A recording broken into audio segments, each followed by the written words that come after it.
சொல்லி பாருங்க. சரவணன் போகும்போது சொல்லிட்டா போறான். இங்க பாக்கணும், உங்களை பாக்கணும், இங்க பாக்கணும். இங்க போறேன் அங்க போறேன்னு சொல்லிட்டா போறான்.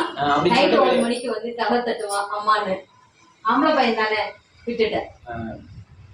இப்போ வந்து என்னன்னா, நீங்க கேஸ்லாம் இங்கேயும் பேசிக்கலாம், இங்கேயும் வேலை பார்த்துக்கலாம், இங்கேயும் உங்களை பார்த்துக்கலாம். அப்படி பேச முடியுமா? இப்ப பண்றீங்கல்ல, அது மாதிரி பண்ணுங்க. Rolling action. சரவணன் எங்க போறேன் எங்க வரேன்னு சொல்லிட்டா போறான்.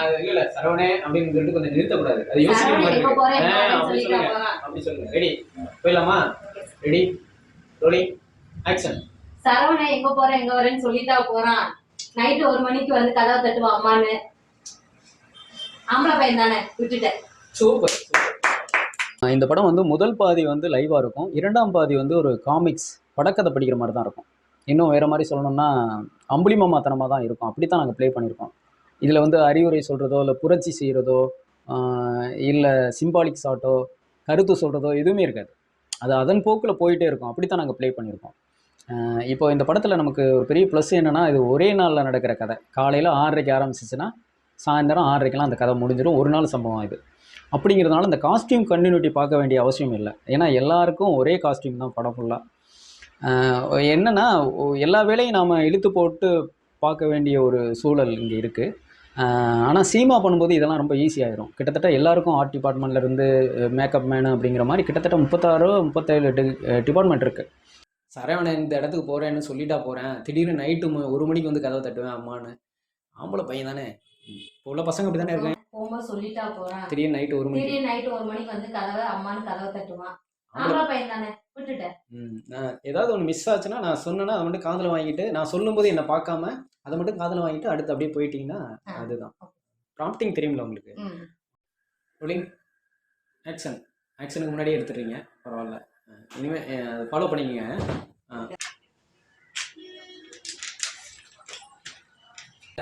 பொண்ணாளுக்கு சாங் அதுல இருந்தா போறோமா? இப்போ நான் சொல்றேன். தெரியாது. ரொம்ப தலையாடுறீங்க. சொல்லுங்க, அதுக்கு நீங்க பதில் சொல்லுங்க. அதுக்கு நீங்க வந்துட்டு அவங்க பேசிக்கிட்டு இருக்கும்போது உங்களுடைய ஆக்ஷன் என்னன்னா, மெதுவா தலையாடுறது, ஆல்பத்தை பரட்டி பார்க்கறது, மறுபடியும் அவங்க பார்க்கறது, ஆல்பத்தை பார்க்கறது. சரிக்கா நான் கிளம்புறேன் சொல்லி முடிச்சிட்டாங்க. சரிக்கா நான் கிளம்புறேன் சொல்லிட்டு ரெடி ரோலிங் ஆக்ஷன். எங்க வீட்டுல யாரையும் காணோம். வீட்டுக்காரர் தோட்டத்துல தண்ணி பச்சை போயிருக்காரு. நீங்க சுதந்திர தினம் இல்லையா, பொண்ணுలకు டான்ஸ் ஆடலாம் ஸ்கூல்ல. இந்த நம்ம ராஜேஷ்குமார் கதை, பட்டுக்கோட்டை பிரபாகர் கதையில வந்து முதல்ல வந்து ஒரு கொலை நடக்கும். இந்த கொலையை வந்து யார் பண்ணியிருப்பா, இவரா இருக்குமா அல்லது இவரா இருக்குமா அப்படிங்கிற சந்தேகங்களை எழுப்பிட்டு அதெல்லாம் இல்லை இது வேற அப்படின்னு முடியுமா இல்லையா, அந்த மாதிரி ஒரு சிம்பிள் ஸ்க்ரீன் பிளே தான் அச்சமில்லை படம். ஓப்பனிங்கில் ஒரு பொண்ணு காணாமல் போயிட்டா, என்ன காரணமாக இருக்கும், இதுவாக இருக்குமா அதுவாக இருக்குமா அப்படிங்கிற மாதிரி பல கேள்விகளை எழுப்பிட்டு அதெல்லாம் எதுவுமே இல்லை அப்படின்னு முடிகிற இடம் தான் இன்ட்ரோல், ஃபர்ஸ்ட் ஆஃப். அதுக்கு பிறகு அந்த பொண்ணுக்கு என்ன ஆச்சு அப்படின்னு ஓப்பன் பண்ணி அவள் யார்கிட்ட மாட்டிக்கிட்டா, அங்கேருந்து எப்படி தப்பிக்கிறா அப்படிங்கிறதான் செகண்ட் ஆஃப். ஒரு சிம்பிள் எல்லாருக்கும் புரிகிற மாதிரி எளிமையான ஒரு கதை தான் இது. நம்ம அன்றாடம் சந்திச்சுக்கிட்டு இருக்கிற, டிவியில் பார்த்துட்ருக்கிற அல்லது நியூஸில் படிச்சுட்ருக்கிற, அருகாமையில் சந்திச்சுக்கிட்டு இருக்கிற ஒரு பெண்களுக்கான நெருக்கடியை தான் இந்த கதையில் நாம் சொல்கிறோம். இதை பற்றி நிறைய படங்கள் வந்துடுச்சு. ஒரு பொண்ணு பாதிக்கப்பட்டுட்டா அதை வந்து யார் காரணமோ அவனை வந்து ஒரு ஆண் வந்து பழி வாங்குறது அப்படிங்கிறது வந்து நம்ம யூஸ்ஃபுல்லாக நம்ம பார்த்துட்டு இருக்கிற ஒரு சப்ஜெக்ட். ஒரு பெண்ணே அதை எதிர்கொள்கிறா, சமாளிக்கிறா, முறியடிக்கிறா அப்படிங்கிற மாதிரியான ஒரு பாசிட்டிவான ஒரு விஷயத்தை தான் இந்த கதையில் நான் சொல்லியிருக்கேன். அதான் ஒரு படத்தை பார்த்துட்டு வெளியில் வரும்போது ஒரு நல்ல எனர்ஜி ஏற்படுத்துறது தான் ஒரு நல்ல சினிமா அப்படின்னு நான் நினைக்கிறேன். ஒரு மனிதனுடைய வாழ்க்கையில் எதையும் எதிர்கொள்கிற, சுவாரஸ்யப்படுத்துகிற, அழகுபடுத்துகிற ஒரு விஷயத்த ஒரு சினிமா கொடுக்கணும் அப்படிங்கிறத நான் நினைக்கிறேன். அப்படி ஒரு விஷயத்த, ஒரு எனர்ஜியை இந்த அச்சமில்லை படம் எல்லாருக்கும் கொடுக்கும் அப்படின்னு நான் நம்புகிறேன்.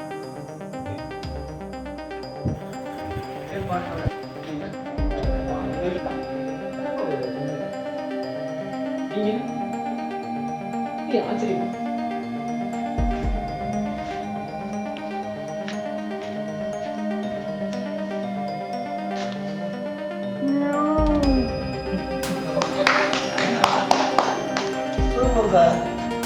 நமக்கு சொந்தம் ஓ சாட்சி.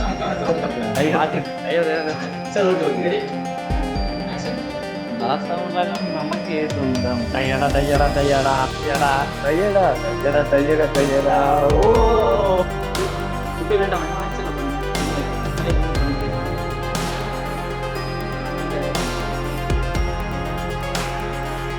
உலகம் நமக்கே சொந்தம். தையடா தையடா தையடா தையடா தையடா தையடா தையடா.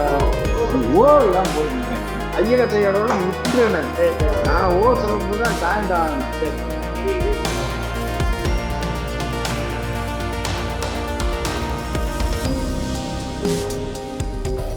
லொக்கேஷன் போகிறது வந்து யாத்திரை போகிறது மாதிரின்னு சொல்லுவார் மணி சார்.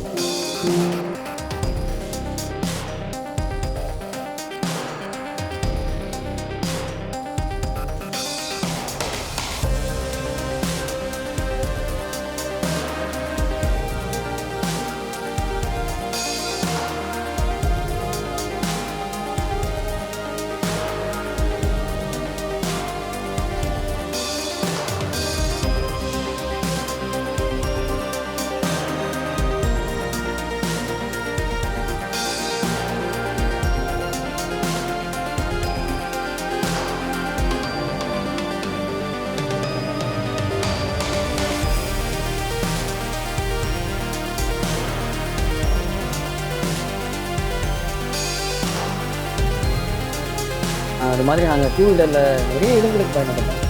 எல்லாமே சிவகங்கை மாவட்டத்துக்குள்ள தான் எடுத்திருக்கோம்.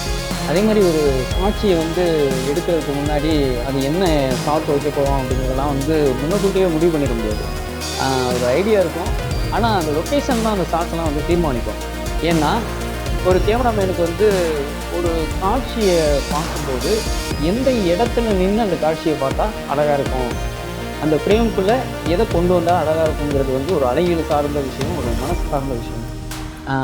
அதனால் நாங்கள் வந்துட்டு நிறைய காட்சிகள் வந்து அங்கே போன பிறகு அந்த லொக்கேஷன் தான் அந்த ஷாட்ஸ் எல்லாம் தீர்மானிச்சிச்சு.